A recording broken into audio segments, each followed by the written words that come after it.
जहां एक तरफ पाकिस्तान भड़का है इजराइल के ऊपर, जानेंगे क्या है वजह, तो वहीं दूसरी तरफ महाशक्तिशाली भूकंप के बीच जिसका डर था, क्या चाइना वही कर रहा है। ताइवान को घेरा 30 फाइटर जेट और युद्धपोत से जियोपॉलिटिक्स में बहुत कुछ चल रहा है। हमेशा की तरह जानने को मिलेगा बहुत कुछ। आइए जानते हैं इन खबरों को विस्तार से। हमने आपको कल एक खबर दी थी जिसमें कहा था कि सीरिया के डेमस्कस में जो बिल्डिंग थी ईरान की कॉन्सुलर बिल्डिंग, उस पर हमला किया इजराइल ने और उस बिल्डिंग को नेस्त नाबूद कर दिया। न सिर्फ इतना बल्कि उस बिल्डिंग के बर्बाद होने के साथ साथ टॉप के ईरान के जनरल भी मारे गए और इस हमले के बाद कई तरह के रिएक्शन भी देखने को मिल रहे हैं। वैसे यहाँ पर पाकिस्तान ने सीधे सीधे इस चीज को लेकर निंदा किया और कहा कि इजराइल ने बड़े ही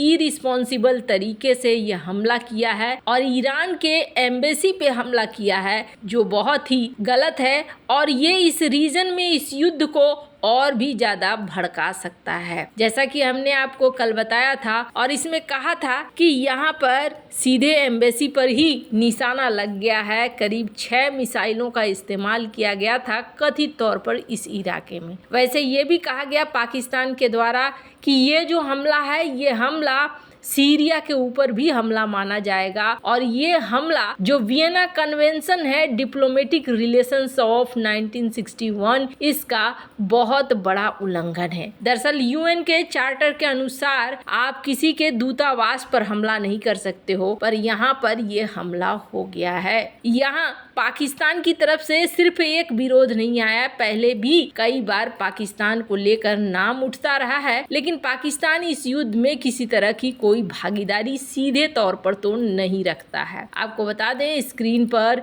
एक आर्टिकल देख सकते हैं, बिजनेस स्टैंडर्ड का ये आर्टिकल है। जब शुरुआत हुई थी युद्ध की, तब हमास की तरफ से पाकिस्तान को ऑफर दिया गया था और कहा गया था, बहादुर पाकिस्तान, आप इस युद्ध में हमारा साथ दो। हालांकि पाकिस्तान ने इस युद्ध में साथ तो नहीं दिया, इसका आलोचना जरूर किया है। सिर्फ इतना ही नहीं, चाइना, पाकिस्तान, इंडोनेशिया, इन सब देशों ने सीरिया में जो ईरानी कॉन्सुलेट पर हमला हुआ है उसको लेकर उल्लेख किया है और कहा है कि ये तो बहुत गलत है। इसलिए गलत है क्योंकि ये वियना कन्वेंशन का भी उल्लंघन है। वैसे इन सब मामले में अमेरिका ने कहा है कि देखो भैया, इस मामले से हमारी दूरी है, हम इस हमले में कहीं भी शामिल नहीं है। खैर, जहाँ एक तरफ ये सब कुछ हो रहा है, वहीं दूसरी तरफ क्या ताइवान को घेर चुका है चाइना। ताइवान में बुधवार की सुबह भूकंप के खतरनाक झटके लगे, लेकिन इस दौरान भी चीन अपनी आक्रामकता दिखाने में पीछे नहीं हटा। ताइवान के रक्षा मंत्रालय ने कहा कि उसकी सीमा के करीब 30 से ज्यादा चीनी युद्धक विमान और नौसेना के 9 जहाजों का पता चला है। भूकंप आने के 1 घंटे बाद ताइवान ने यह दावा किया, 24 घंटे की अवधि में द्वीप के करीब इतने विमान इस साल के सबसे ज्यादा हैं। चीन ताइवान को अपना क्षेत्र बताता है और चीन कहता है कि वो ताइवान को अपने नियंत्रण में ले लेगा,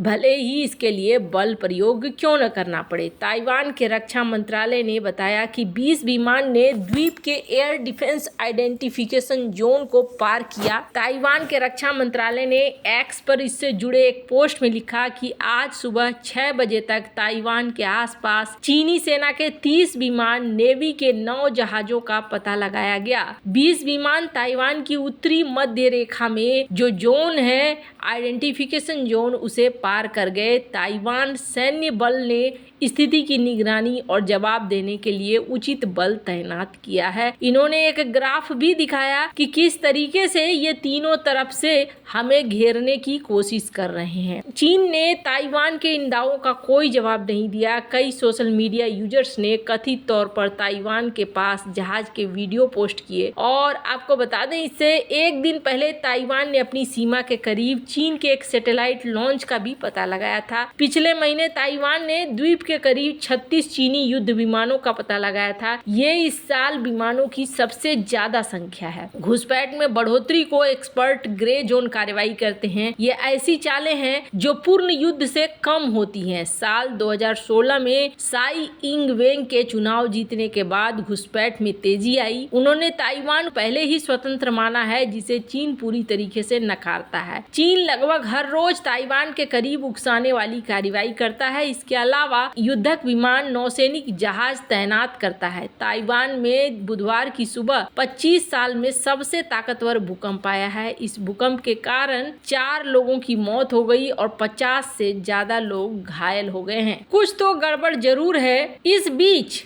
अमेरिका की भी चाइना से एक बातचीत हुई है। जो बाइडेन की बातचीत हुई शी जिनपिंग के साथ, और कहा जाता है कि ये जो टेलीफोन पे बातचीत हुई है, इस टेलीफोन की बातचीत की पुष्टि भी हुई है। जो बाइडेन ने अपने चीनी समकक्ष शी जिनपिंग से बातचीत की। उन्होंने कहा कि व्यापार से लेकर तकनीक और निवेश कई महत्वपूर्ण मुद्दों पर चर्चा हुई है। व्हाइट हाउस ने बताया कि दोनों नेताओं ने सहयोग के क्षेत्र, मतभेदों के क्षेत्रों सहित कई द्विपक्षीय, क्षेत्रीय, वैश्विक मुद्दों पर स्पष्ट और रचनात्मक चर्चा की है। बातचीत नवंबर 2023 में कैलिफोर्निया में दोनों नेताओं के बैठक के बाद हुई है। उन्होंने वुडसाइड शिखर सम्मेलन में चर्चा किए गए प्रमुख मुद्दों पर प्रगति की भी बातचीत की। इन्होंने कहा कि मादक द्रव्यों के खिलाफ हम बातचीत करेंगे, सैन्य से सैन्य संचार, बहुत सारी बातें इन्होंने की। लेकिन ऐसा कहा जाता है कि राष्ट्रपति बाइडेन ने ताइवान स्ट्रेट में शांति और स्थिरता बनाए रखने के ऊपर जोर दिया। साउथ चाइना सी में शासन और नेविगेशन की स्वतंत्रता पर जोर दिया। उन्होंने रूस के साथ रक्षा और औद्योगिक आधार के लिए चीन के समर्थन और यूरोपीय ट्रांसएटलांटिक सुरक्षा पर इसके प्रभाव पर भी चर्चा की। लेकिन कहा गया